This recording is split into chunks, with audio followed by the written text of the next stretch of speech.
सुखी होना चाहते हैं, परंतु दुख आता है कि नहीं जीवन में? बिना चाहे भी दुख मिलता है। क्यों?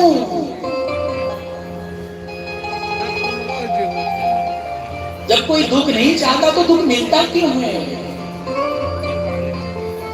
विदुर जी प्रश्न कर रहे हैं और स्वयं ही उत्तर दे रहे हैं। बोले हे महर्षि मैत्रेय, मुझे लगता है दुख का कारण एकमात्र आसक्ति ही है। व्यक्ति आसक्ति के कारण ही दुखी रहता है। अगर आपके गाड़ी में आसक्ति है और गाड़ी में थोड़ा सा खरोच लग जाए, बताओ, अरे भाई जो आज नया दिख रहा है कल वो पुराना होगा, आज जो चकचक लग रहा है वो कल फीका दिखेगा। आज काला काला घना बाल है तो आगे चलकर वो सफेद होगा। होगा कि नहीं होगा? ये संसार का नियम है। जब बाल सफेद हो जाता है दुखी होते हैं। क्यों दुखी होते? क्योंकि आसक्ति है। और जब आसक्ति नहीं रहेगी तो कोई दुख नहीं।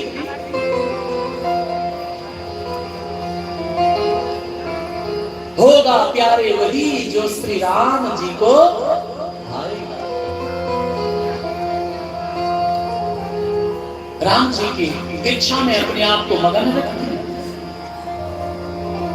कोई सोई जो राम रचि राखा, और करी कर बढ़ावे। तो दुखी नहीं होता, इसलिए आसक्ति ही दुख का कारण है। तो ये आसक्ति समाप्त कैसे हो, ये भी विदुर जी बता रहे हैं। बहुत सुंदर बात कह रहे हैं। कस्त्रोनुया पीर्तिहपदो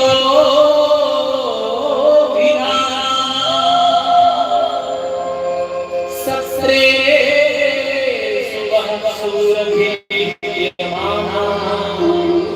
यह गर्दनाड़ि पुरुषस्य यातो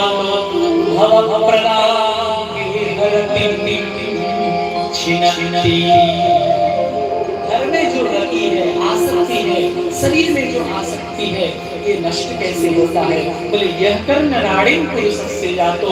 जब मनुष्य अपने कर्म मार्ग से भगवान के मधुर मधुर गुण लीला चरित्र को श्रवण करता है तो प्रभु की चरित्र को सुनकर संसार की आसक्ति समाप्त हो जाता है और भगवान के चरणों में सुखदायिनी भक्ति प्रकट हो जाती है। भगवती स्वतंत्र सकल सुख पानी और बिन सत्संग न पावही। वो कथा सत्संग से तो सुख पाने भक्ति प्राप्त हो जाता है। आज तक जितनों ने भगवान को पाया अथवा भगवान के चरणों की ओर बढ़ा, इसके मूल में कथा श्रवण ही है। रायपुर में कथा चल रहा था, मीडिया वालों ने आके हमको प्रश्न किया, बोले महाराज कथा होती है, इतना खर्च होता है, कथा से क्या फायदा? कथा से समाज को क्या फायदा है?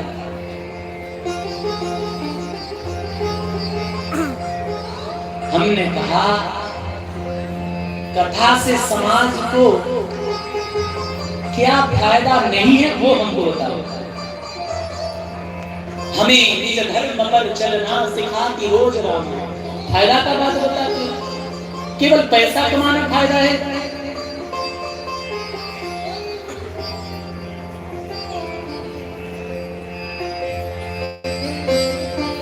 अरे भाई पैसा लोग क्यों कमाते हैं? क्योंकि सुखी रहेंगे, शांति से रहेंगे। याद रख लो, चाहे कितना भी कोई पैसा कमा ले, लेकिन अगर जीवन में सत्संग नहीं है तो उसके जीवन में शांति नहीं है, नहीं है, नहीं है। जिसके जीवन में मिला सत्संग है उसे हरदम आनंद ही आनंद है।